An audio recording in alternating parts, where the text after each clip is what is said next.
Well, last time we talked about scale and the importance of scale, broad scale, in providing a key public goods, such as defence, the rule of law, global sustainability, fundamental goods that require both government by virtue of the fact that they're non-exclusive. That is to say, you can enjoy the benefits of these goods without actually having to pay for them. Now, at a very small scale, say in terms of providing a common resource, community could actually allow people to have the norms that would induce them to pay for them. But when you're talking about scale, it's very difficult to get people to not to free ride, and therefore government comes into the picture. And then non-rivalness. That is the fact that you can actually, that there's no constraint in terms of the use of those goods. Use by one individual does not prohibit or even limit their use by another. And so we're talking about government at vast scale. Now, the fundamental problem, and the problem that is going to structure this lecture, it's a problem of human existence, is how can you provide scale over distinct communities, where you have communities in which there is a desire for self-rule. So this is precisely the problem, the tension between scale and a community.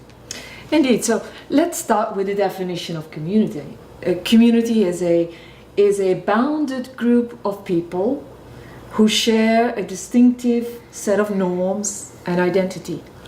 The famous political scientist Elinor Ostrom puts it very simply, it's people who share a past and a future. That's the shared part of it, distinctive norms and identity. But also mentioned the word bounded, a bounded group of people, and in the sense that there are norms there that help us decide who is part of my group and who is not part of my group, the in versus the out group kind of phenomenon. Now, this is rooted in human evolution. Yeah. And there's a wonderful passage by Charles Darwin in which he elaborates this. And it's so interesting because evolutionary competition doesn't simply take place among individuals.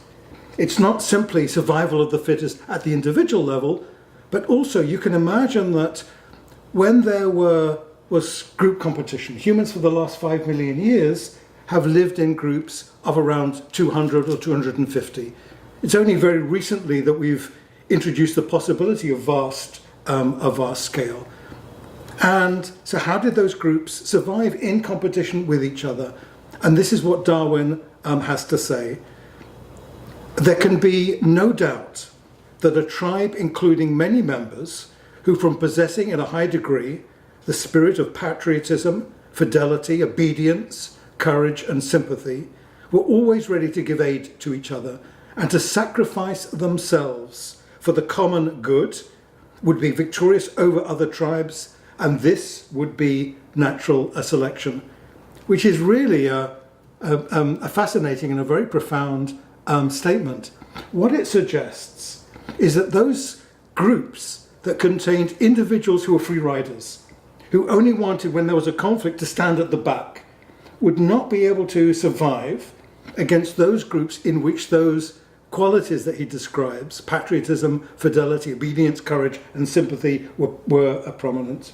Which means, I like to joke, that groups of self-seeking economists would not be able to survive the evolutionary forces of evolutionary competition.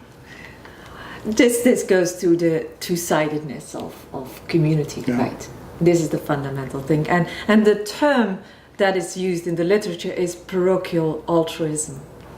Altruism, which refers to what Darwin's quote just indicated, and Gary's quip about poor economists, that is, that we have an innate tendency to be altruistic, to help those selflessly, those within our group. Yeah, it's not, look, I just want to add to that, it's not something that you learn, it's innate. It's innate. Altruism is hardwired into Yes. human beings. Yes, but The other side of it, the parochialism, is that we have a tendency to prefer the ones inside our group over the ones who are outside. Yes, and the implication of that for scale is that parochialism is a demand for self-rule. Yeah. It's a demand to run your own affairs as a community.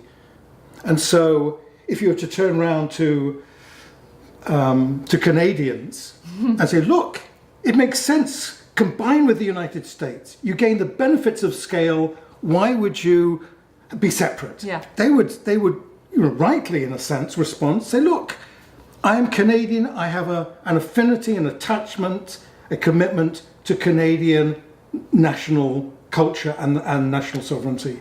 And therefore I do not wish to merge my country into the United States. And then a person from the United States might say the same vis-a-vis, say, NAFTA. You can well understand that rationality of scale meets the resistance of community. So group loyalties can be immensely powerful, and that is something that is there because the way we humans have evolved. We're built to live in groups, and this groupness attaches, and we attach real emotional intensity, as we just you were discussing. What is more intense emotions in terms of tribalism and national community? So our emotional involvement in groupness is prior to and often more intense than our rational faculties. And evolutionary biologists would tell you, well, they're not surprised because they would say this is how we evolved as life, as a life form on Earth. We started with senses first, emotions second, and only rational faculties last. And so when you look at our brain, you see the imprint of this. And as you see on the picture there, our brain really is composed of three parts. There's the lizard brain, or the reptilian brain, which it is also often called, that controls our heartbeat, our breathing, our reflexes, like our sucking reflex. There's the mammalian brain, which we share with all mammals, which is all about emotions, about receiving emotions and producing and producing emotions. It's our subconscious self. And finally, there's the human brain, or the neo-mammalian brain, also called, or the neocortex, which is the part in the brain where it is based. The so-called grey cells, and they literally are grey apparently, which can sometimes, with some effort, ignore emotional stimuli. And this is where the locus of consciousness is, where the locus of abstract and theoretical thinking is.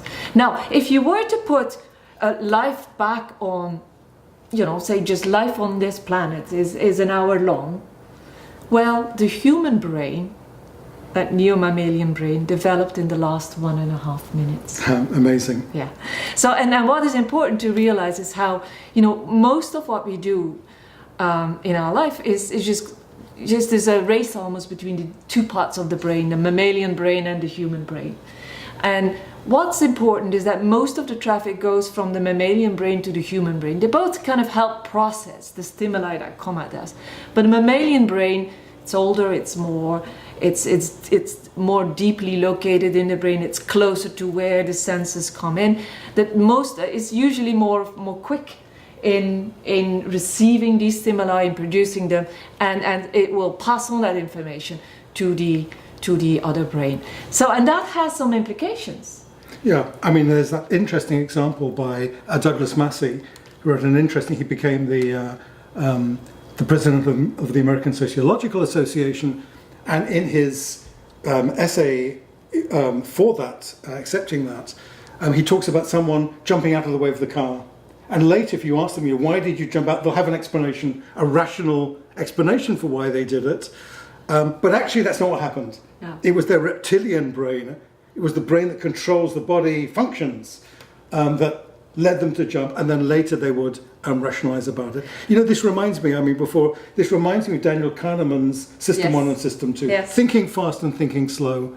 And that's a very interesting book, should you wish to take a look at some of this from a psychological standpoint. He really builds in the way in which we the emotional responses are what he describes as system one, and then the rational responses are system two, which are kind of layered on the top of these basic emotional responses. Right, and so it's important to be aware of this, right? So also research suggests that in terms of group identities, it's the mammalian brain that does most of the work.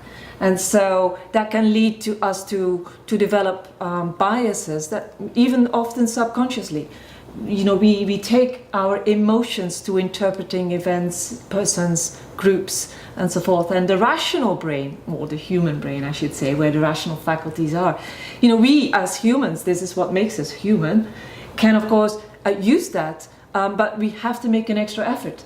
Right? Because that's where the faculties would be to potentially correct these biases that come from emotions. Right, and community is very much related to this emotional response. I mean, when you ask her, so it's, and the community that we're talking about, the community that's kind of most prime, is territorial community. It's the community in which humans lived their lives and was significant for their existential survival.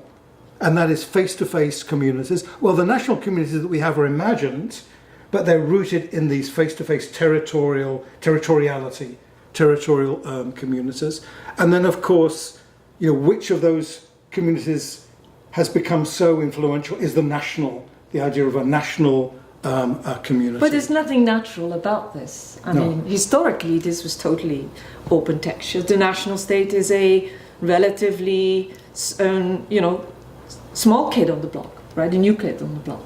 Well, I think, look, there have always been senses of tribes, tribalism, yes, and a prime tribe to which one is attached. But the critical kind of question really is, look, one has multiple territorial identities. Yeah. I mean, what are your territorial identities? Or is that too difficult a question? Yes. How many can I have? Well, give us your top four. Okay, my top four. I think I'm a Chapel Hillian. Yeah. I'm a European. Yeah. I'm an American. Yeah. I probably still I'm a little bit someone from a small town called Elsingham. You look it up on the map. Well, you haven't even included Flemish, Flanders. I haven't even included Flemish. Look, you're complicated because you have these not just overlapping, but alongside each other. That is the United States because you're a US citizen, as are we both, and also European. But even if you don't have that kind of cosmopolitan kind of diversity, individuals will have a local and a regional and a national, and then maybe something beyond that too. And the critical question from a political science perspective is, how do they fit together? Yeah. Is the national identity exclusive? Is it so strongly kind of rooted that everything else is entirely subsidiary? Or is it not? Is it somehow inclusive? So we have a little. Let's do a little test. So here is a question for you. In the near future, do you see yourself as a member of your state only? So for most of you, this may be North Carolina, but if you're from somewhere else, take your state. But it could be Texas, which you should not mess with. Don't mess with Texas. No. State first, American second. American first, state second. Or American only. I'll take a few minutes to think about it. And if we just do the poll for us. And let's see where you stand in relation to last year's class, where we did a poll and actually recorded the results. And those results are as follows.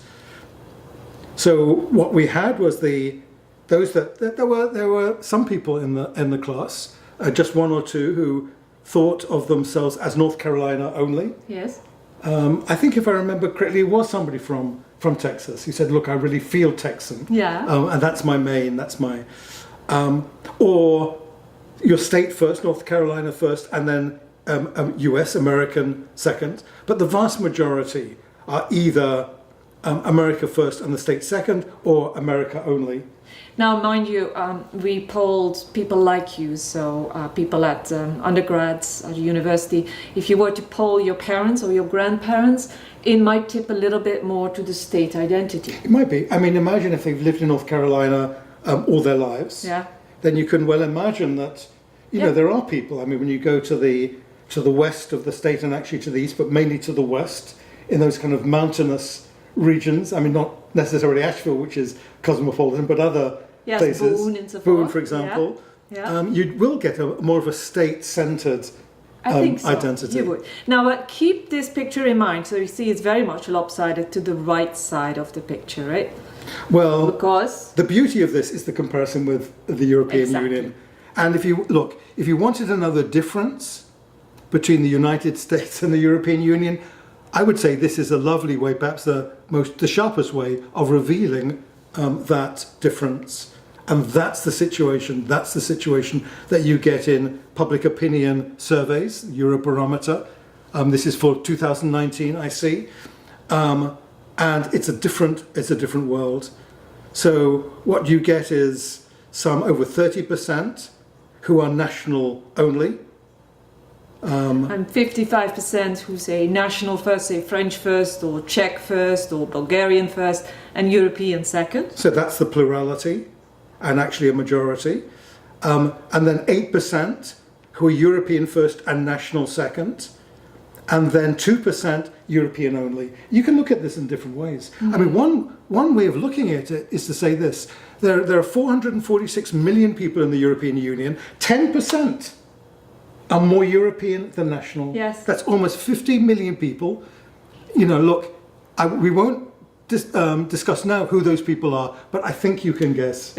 Young people, educated people, cosmopolitan people, city people, those tend to be the ones who have the more European angle to their identity. Also there. And yes, there are. Look, let's make exceptions. And I'm there as a Brit, so you know, I mean, there are some others like me, but perhaps not too many. Well, the question we now want to ask is this: given this deep kind of locus of community, national community, in the way in which people conceive their identity, how can one achieve scale? And there are a variety of ways, and we'd like to discuss the main, what we consider to be the main alternatives in turn. So the first one is a composite state. A composite state of policy is built up of previously independent or autonomous parts that were brought together. That could be through conquest, it could be through dynastic union, it could be as a result of colonialism, and there's different sources of it. But the essence is that you have an overarching larger polity with distinctive communities inside. And so you have scale, but you also have communal diversity. And a typical response of a composite state that is trying to have durability, that actually try to survive and be an effective state, is to find some ways of grandfathering in these prior distinctive institutions on distinctive norms and so forth. It's something that Niccolo Machiavelli, perhaps the Machiavellian, you know, the most kind of realistic or realpolitik oriented advisor to Renaissance. Who is buried next to actually where we live in Florence. Exactly, actually. yeah, very next to, in a church in Florence. Okay, where he simply said, and I quote, "When states are acquired in a country differing in language, customs or laws, there are difficulties, and good fortune and great energy are needed to hold them." End of quote. So this great fortune and energy you can give a good push by recognizing existing institutions, not kind of overriding them, right? Right, and the double-edged nature of that is, look, you need to, as when Scotland joined with England. Not exactly, because it was choosing to do it. That was a dynastic union. Yes. James the First and Sixth, James the Sixth of Scotland, James the First of England. There was the very strong sense you couldn't you had to allow Scotland to sustain its traditional institutions. And when you do that, and the same thing happens in the context of a fueros in Spain, when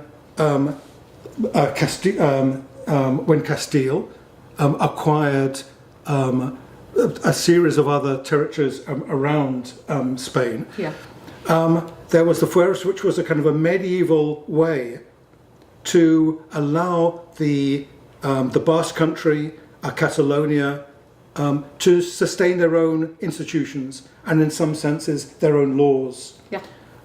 Now, the reason for that is that you can't simply impose, and the cost of imposition would be too coercive. But the other side of that, the double-edged character of that, is that you allow that community to sustain its sense of community.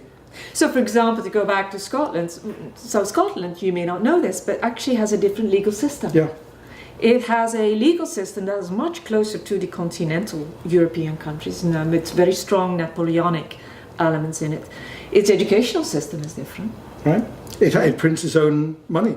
It used to have its own state church. It disestablished this a goodly decade ago, but it used to have its own Presbyterian state church, not the Anglican state church of England. And so what happens then, it helps this community to survive and thrive even as a distinctive community. And it may also help it to accept being part of the composite polity. But when the going goes rough, it also makes it easier for that dormant community to get mobilized again. And say, hey, wait, we are distinctive. So in the 19th century, Scots, Welsh, Northern Irish were instrumental in the British Empire. Saw enormous kind of benefits. There was very little. There was a Scottish culture. There was Scottish poetry, Robert Burns. So the culture remained strong. But politically, in terms of identity, in terms of the demand for self-rule, it was very weak and, in fact, probably absent. But in recent years, from the 1970s, it's gained enormous strength. And now there's a real possibility that if one were to hold a referendum, another referendum, the Prime Minister is unlikely to allow this, but he may be induced to, Scotland may well opt for separate statehood. So that's the double-edged nature of a composite state. But the bottom line is that a composite state is a clever way of trying to have your cake and eat it. To achieve larger scale than distinctive smaller communities would have, without throwing out of the window the distinctiveness. Yes, and one of the major ways of trying to combine the desire for self-rule and separate communities with their distinct traditions and the benefits of scale is a federation. So that's the second route. That's the second route. And it's the chief way of explaining this, why it happens. This is William Riker's book on federalism, a classic. His argument is, well, in situations of a security dilemma, the impetus, the incentive to combine is enormous. And that this is the reason, fundamental reason, scale, the benefits of scale in security, and he also mentions taxation, will induce distinct polities to combine. And he extends this to the United States. He says, well, look, the Confederacy had neither the army nor the finances to raise an army. And they felt insecure. The Brits were in the Northwest Territories. They were holding forts on American territory until the United States implemented the Treaty of Paris, which I won't go into, but it was a point of great disagreement following the War of Independence. And then the Spanish were based in New Orleans, and they were threatening too. So security, he argues, was the fundamental impetus for American federation, and he traces this from federation to federation. It really is, it's not that these independent polities or independent units wanted to combine, but they felt they had to. But you don't buy it as it may be necessary but not sufficient. It's necessary but not sufficient, because it doesn't work unless you have some overarching community, some shared sense of fate, which was very present in the United States. I mean, after all, these were part of the same polity in most cases for over 100 years, and for the original ones around 160 years. And when you look at the other side of the coin, where you got some federation but very little overarching community, the disparate tendencies, the fissiparous tendencies, were very great. So, for example, when Britain allowed independence, created independence in the West Indies and created a federation of the West Indies. So we're talking about the early 1960s. Yes, actually 1958. Yeah. It only lasted 4 years. Yeah. And the reason being that you've got these disparate islands. You're talking about 9 island states, a total population of 3.25 million. They was just over 2,500 miles. You're talking about Trinidad and Tobago. You're talking about Jamaica. These are very... Barbados. I mean, you think Barbados and Jamaica are kind of similar. They're not. Culturally, they're very distinct. Just go there, or those of you perhaps who have roots there or friends from there, Yeah. just get engaged in a conversation. Oh. Figure out they don't see themselves as the same kind of people. And this is, I think this is an interesting case, because the West Indies, I mean, if there is an area that really needs scale to provide even the most basic public goods, Totally. right? Because they're so small as islands by themselves, then it's there. But they couldn't overcome that other condition. They couldn't. And it broke apart in 62 just 4 years later. And then there were some attempts to kind of rebuild it, and none of it could work. And we could name other cases like that. Yeah. So federation is not, it's the incentive is scale, the attempt to achieve scale. But community is so fundamental to its success. Because there's so much that is being combined. And federation is a highly ambitious form of bringing distinctive polities together. It is. It's like a marriage. Yeah. Only it lasts beyond the lives of its founders. Ah, yes. So it's like a marriage, only more so. Uh-huh. And in a marriage, one has to have this. It doesn't operate by self-interest. It operates by a willingness, a deep kind of need to see the pair in overarching terms, have a common sense of fate. And if one understands marriage, one gets a feel of what's necessary in a federation. A shared past and a shared future. And this is why a third form intrinsically is quite attractive, actually. It's called a confederation, whereby several independent polities, often with very distinctive communities, can come together in a loose association. Usually it's going to be a lot lighter. For one, it's going to do far fewer things together, or commit itself to do far fewer things together. Some do it on defense or foreign policy or currency, some on trade. Few do all of the above. And then the other very big difference with federations is that there often is not a binding commitment, or at least not majority rule. You're not going to be overridden as an individual polity in it. So either decisions are taken by unanimity, or there is a certain voluntarism, the coalition of the willing to go about doing it. Historically, perhaps one of the most interesting examples is the Hanseatic League, and you see a picture now of what it is, which was set up in the late 1100s in Europe, in northern Europe.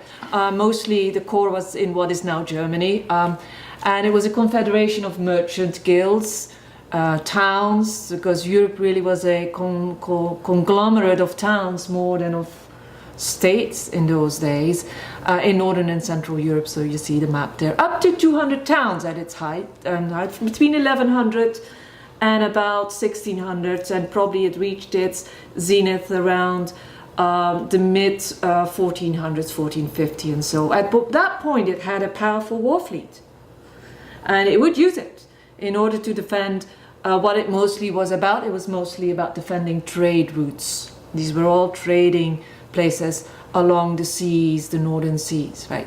By the way, the word Hanse, interesting, it's a Germanic word, an old High German word for bond or troop. Oh, really? Yes. That's interesting. And you might imagine that the challenge of such a league was to implement the agreements that it made. And in the Treaty of Westphalia, the English ruled out the participation of Hansa on the argument that, well, they are a conglomerate, they're a confederation, and so they can make a deal, but they're not going to be able to keep to the deal. Mm-hmm. In other words, there could be free riding in the context of the individual positions of the towns vis-a-vis a deal that is, that would be made. It's interesting. So imagine you would place yourself in, say, 1350, somewhere in Europe, and the Hanseatic League was approaching its zenith of power. And you had the beginnings of national states in France and in England developing, but the rest of Europe really was pretty chaotic, frankly.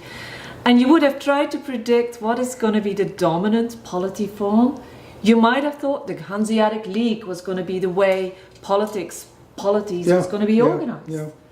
But by the Westphalian Treaty, 1648, that was probably the death knell for the Hanseatic League, and the moment at which the national state came up.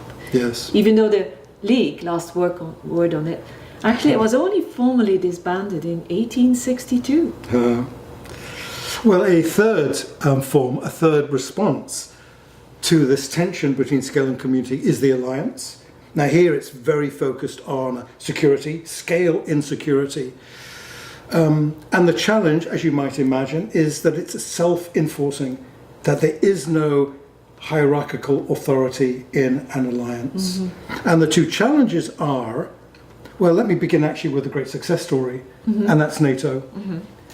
Where there was a defense of the possible threat, or actual threat really, from the Warsaw Pact, and Europe, small states, relatively small states, could not defend themselves by their own efforts. Okay. And so the American nuclear umbrella or defensive umbrella was absolutely critical. NATO formed by 10 states in 1948 and later some 33.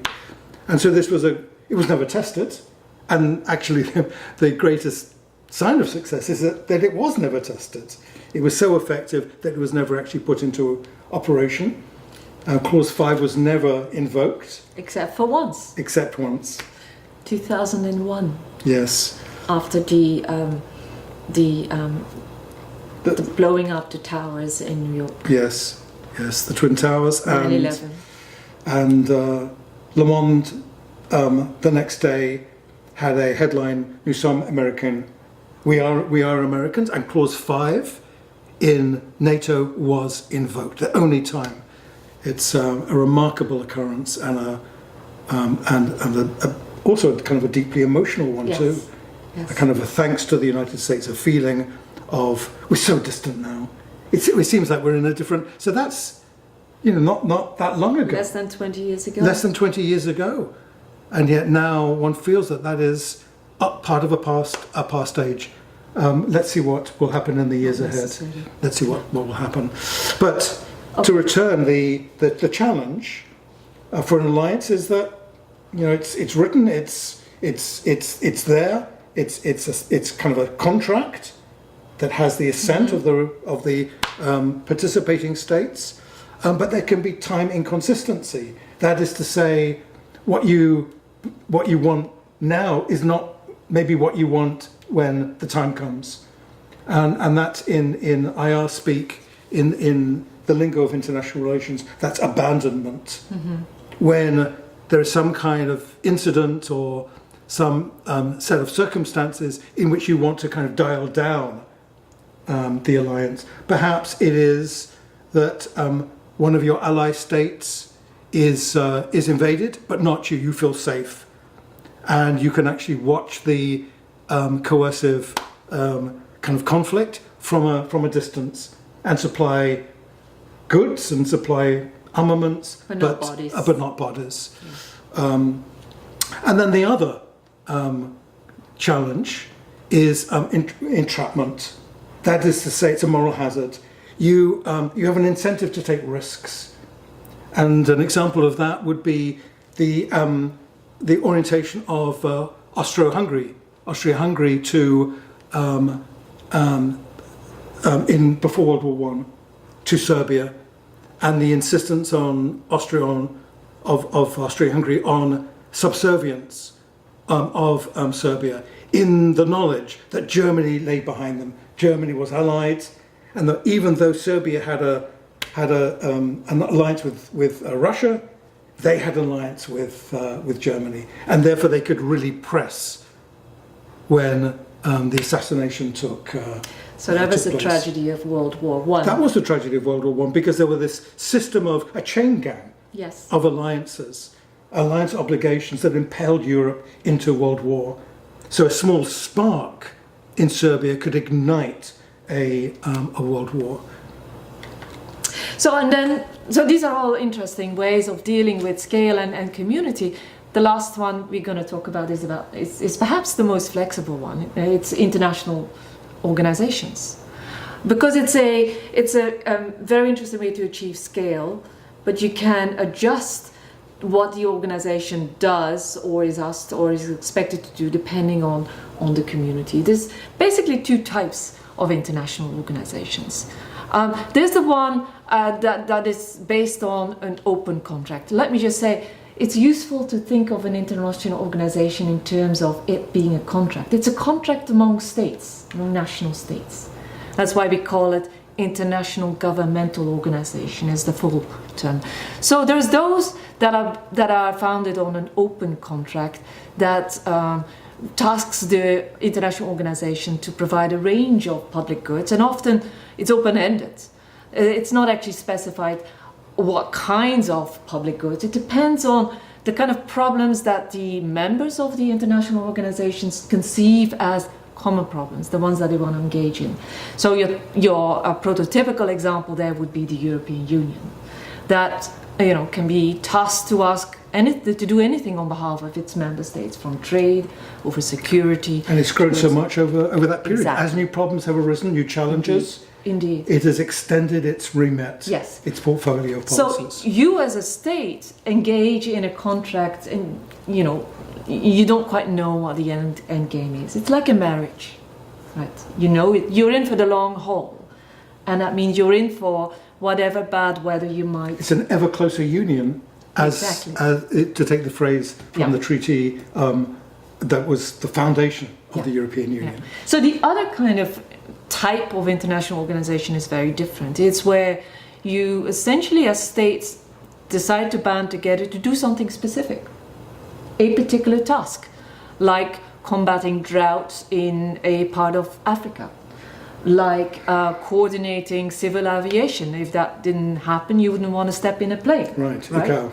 Right. So these ICAO, yes, or like coordinating the response to a global pandemic, the World Health Organization.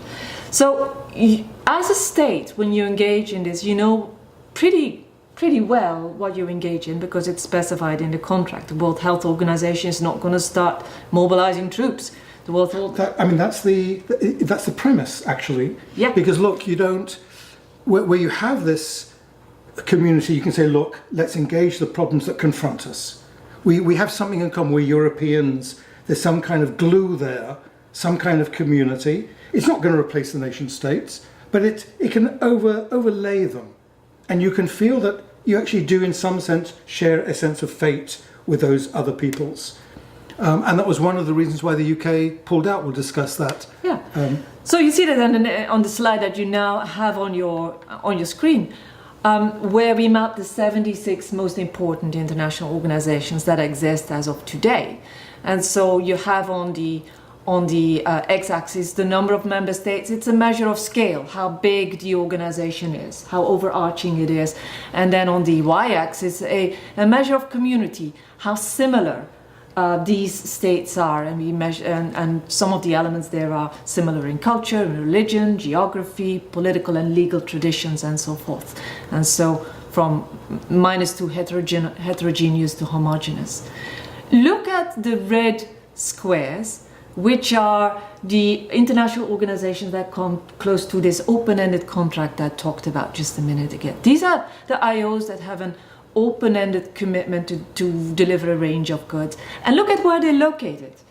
They're mostly in the top left. That is, they are usually organizations with a relatively small number of member states, and these states have a lot in common.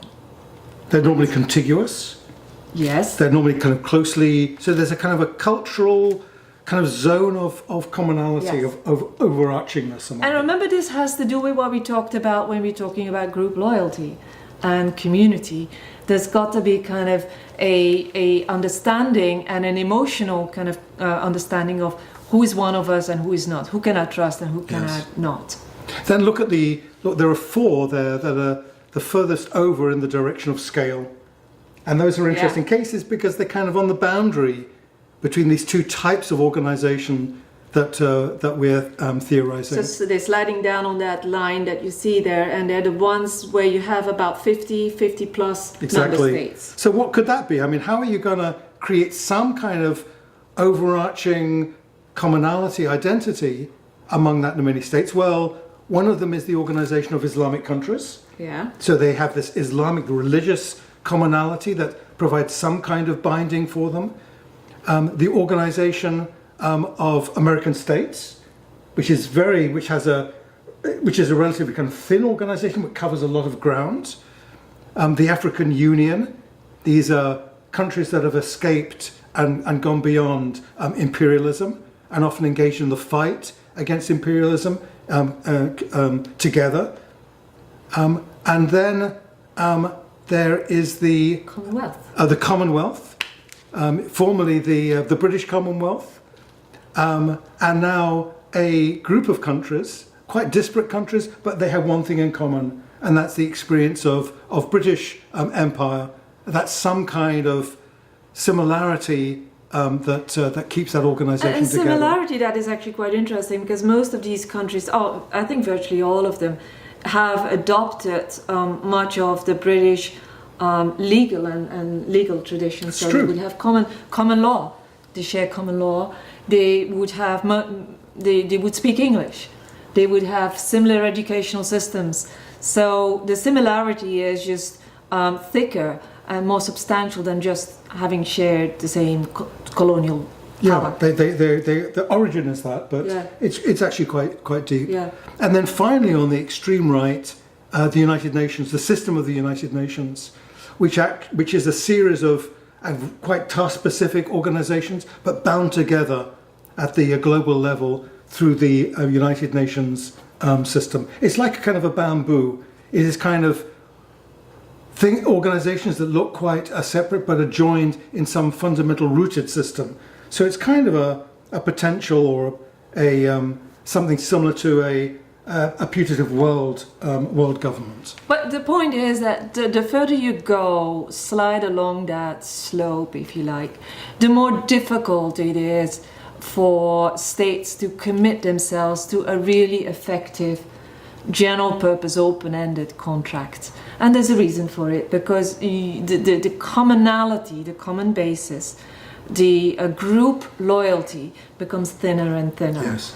So what you have to do, so you've got to, if you're going to get most global organizations is say to the member states, look, here is a specific problem. It's in your interest to deal with this problem, and we're going to constrain your commitment. It's going to be very specific. We're making a specific commitment to a specific problem, and here we can create some authority, some coordinated response, some real governance, but very limited in its precision. On practical issues. So there are a lot of, these are the black triangles that you see there, and as you see, there is a lot of black triangles in the area where you actually don't have a lot of community. So it's not that you can't collaborate, cooperate, get scale once you go beyond community, but it's of a different kind. So to conclude, what we've been talking about is a fundamental tension between scale and community, but also the ways, the ingenuity with which human beings in our individual societies can try to deal with that, to try to create meaningful governance, useful governance in the context of broad scale. That's the basis of human civilization. Indeed.